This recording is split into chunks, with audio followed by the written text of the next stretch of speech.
বলো। আসলে আমার একটা মানত আছে। মানত? কিসের মানত? পারছি না আমি আর মিথ্যে বলতে। কি হয়েছে? কোনো সমস্যা থাকলে বলো। না না, কোনো সমস্যা নয়। আসলে মাকেও বলতে ভুলে গেছিলাম। আমি আমি আপনার জন্য, এই পরিবারের মঙ্গল কামনার জন্য ঠাকুরের কাছে মানত করেছি, যাতে আপনি সুস্থ হয়ে ঠিকঠাক ভাবে বাড়ি ফিরতে পারেন, কিডন্যাপাররা যাতে আপনার কোনো ক্ষতি করতে না পারে, সেই জন্য মানত করেছিলাম আর কি।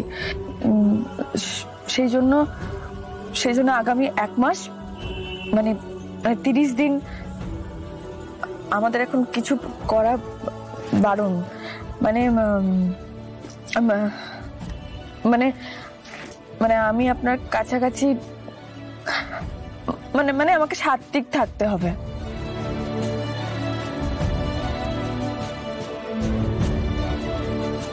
আর তাছাড়া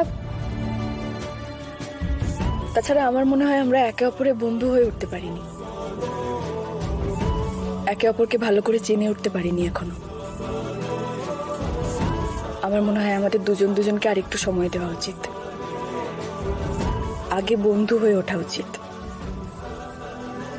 তাই না?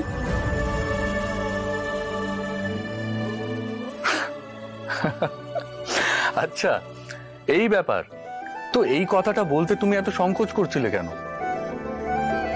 তুমি তো আমার পরিবারের ব্যাপারে ভেবে, আমার ব্যাপারে ভেবে এটা করেছো। এতে আমি খুশি জ্যোতি। তোমার শপথ মানে আমারও শপথ। আর তুমি চিন্তা করো না, এই কথাটা আমার মাথায় থাকবে। কি হয়েছে জ্যোতি? তুমি ঘামছো কেন? আমি এসিটা চালিয়ে আসছি। না, সেরকম কিছু না, একটু নার্ভাস লাগছে, আর কিছু না। কেন? তোমার বুঝি আমাকে পছন্দ না? আচ্ছা, তোমার কি মনে হয় তুমি কোনোদিনও আমাকে ভালোবাসতে পারবে না? আমি কি এতটাই খারাপ? নার্ভাস লাগছে কেন? কি নজর রাখছেন? দেখি হবে আজকে। আরে বাবা, মা একা রেস্ট নিলে হবে? তোমার রেস্টের প্রয়োজন নেই। না, আমি ঠিক আছি, তুই এত চিন্তা করিস না তো। আরে এই প্রবাল, কি হয়েছে? আরে এত হন করে কোথায় যাচ্ছিস এখন? আরে আমি এসে বলছি, দাঁড়া। এই দেখো আবার চলে যায়। বলছি বাইরে কোথাও বেরোচ্ছে নাকি? শোনো, অনেক রাত হয়েছে কিন্তু। আরে পাঁচিলের ওপারটায় যাচ্ছি, ওখান থেকে কেউ একটা নজর রাখছে আমাদের বাড়ির দিকে। আরে কি বলছিস কি? তুই কি সিসি ক্যামেরায় দেখলি নাকি? না, নিরু দেখালো জানলা দিয়ে। আরে একটা মেয়ে মনে হলো, মাথা শুধু মাথাটা দেখা গেল, মুখটা পরিষ্কার বোঝা যাচ্ছে না। সে কি? আমি যাচ্ছি। আরে তুমি শোনো, মেয়ে তো সিকিউরিটিকে বলছো না কেন? না, আমি নিজে গিয়ে দেখতে চাই। তোরা যাবি তো? আয়। হ্যাঁ যাবো তো। আরে সিকিউরিটি গুলো করছে কি? শুধু কারি টাকা দিচ্ছে। থ্যাংক গড যে উজি এখনো আমার কথা শুনে চলছে। বেশ হয়েছে, ওই ঋষি ব্যানার্জিকে ভালো করে ঘোল খাইয়েছে। Proud of you sis, proud of you, well ডান।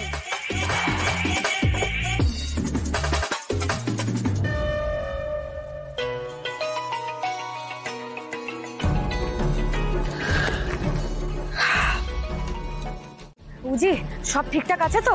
হ্যাঁ, ওই লোকটাকে ভালো করে ভুল বুঝেছিস তো বোন?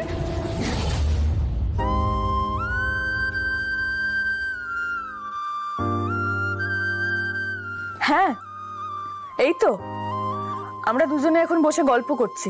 মনে রাখবি উজি, ওই ঋষি ব্যানার্জিকে কিন্তু তোকে টাচ করতে দেওয়া যাবে না। হ্যাঁ, ও যদি তোকে কোনো রকম ভাবে ফোর্স করার চেষ্টা করে, ওকে ভালো করে একটা কথা বলে দিবি, বর বলেই যে বউকে ফোর্স করবে, জোর জবরদস্তি করবে, এটা যেন না হয়। এটা যদি হয়, যদি তোর সাথে ফিজিক্যাল হওয়ার চেষ্টা করে তোর ইচ্ছার বিরুদ্ধে, বলে দিবি এটাকে ম্যারিটাল রেপ বলে, বুঝিয়ে দিবি ইডিয়েটটাকে।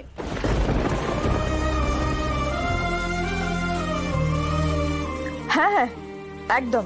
আর এটাও বলবি যে তুই কেস করবি, সাথে তোর দিদিও করবে, এটাও বলে দিবি। ঠিক আছে, তাই হবে। শোন না, বলছি তোর সঙ্গে কাল সকালে কথা বলি। এখন রাখি ফোনটা। হ্যাঁ ঠিক আছে, টেক কেয়ার, রাখছি।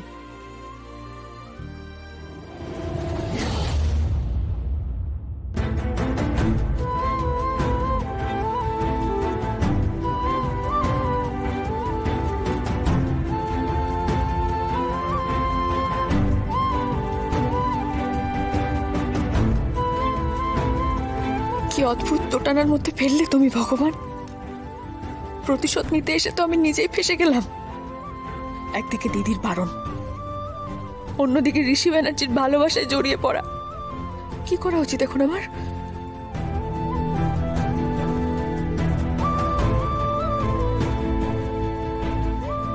এই ভালো মুখের আড়ালে কি সত্যি কোনো অজানা রহস্য লুকিয়ে আছে?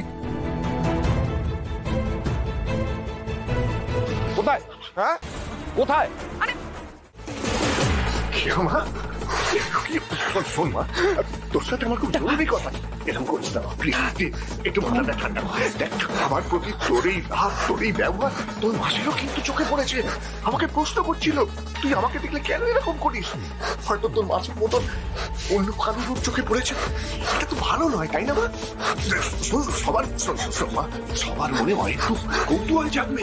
এটা ভালো হচ্ছে না। আচ্ছা, একটা কথা বলি, আমার প্রতি তোর যদি কোনো রাগ থেকে থাকে সেটা আমাকে আলাদা করে বল না মা, সবার সামনে করিস না প্লিজ। আমার কথাটা শোন মা, হাতটা সরাও প্লিজ মা, হাতটা সরাও, মাথাটা ঠান্ডা কর। হাতটা সরাও। Oh God!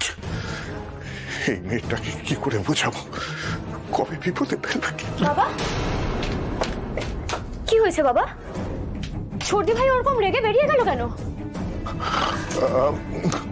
আরে কই না, আমি দেখলাম সর্দি ভাই রাগ করে বেরিয়ে চলে গেল। কি হয়েছে বাবা? বলো না বাবা, কি হয়েছে?